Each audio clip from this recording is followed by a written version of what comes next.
Alors, sur l'agriculture, les mesures phares que vous envisagez d'adopter pour concilier agriculture et biodiversité. Vous l'avez déjà effleuré, mais pour aller plus précisément dans cette direction-là. S'il y a bien un domaine sur lequel il faut une révolution profonde du système actuel, c'est l'agriculture.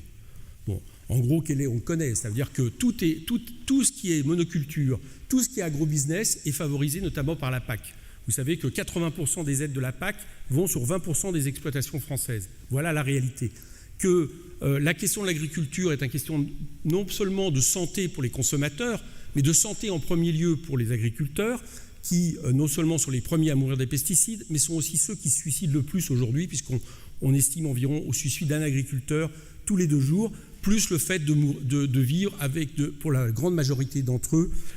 des revenus chiches. Donc nous sommes, pour une définition politique de souveraineté alimentaire. Bon, quand je dis souveraineté alimentaire, encore une fois, au niveau international, les premiers à en bénéficier seraient les pays défavorisés, les pays du Sud, qui souffrent aujourd'hui des accords de libre-échange en matière agricole. Nous sommes pour, justement, développer une diversité agricole de polyculture, d'élevage, de tout ce qui aide au bio, puisque nous voulons aussi atteindre 100% bio, mais en circuit court et, j'allais dire, avec des tailles d'exploitation qui soient écologiques et paysannes, ça veut dire qu'ils soient à taille humaine et que soit favorisé, justement, y compris par des prix rémunérateurs et y compris par des coefficients multiplicateurs vis-à-vis de la grande distribution, tous ceux qui cultivent dans ce sens. Ça veut dire qu'il faut une réforme de la PAC, je l'ai dit, ça veut dire qu'il faut stopper les fermes-usines, ça veut dire qu'il faut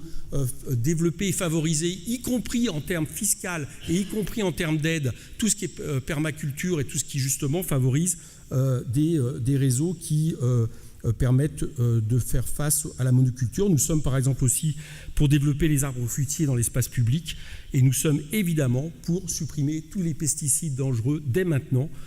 qu'on a énumérés et sans évidemment les OGM qu'il faut interdire, ce qui a aussi un rapport avec les accords de libre-échange, CETA, TAFTA, qui, comme vous le savez, entraînerait aussi de ce point de vue-là un nivellement par le bas.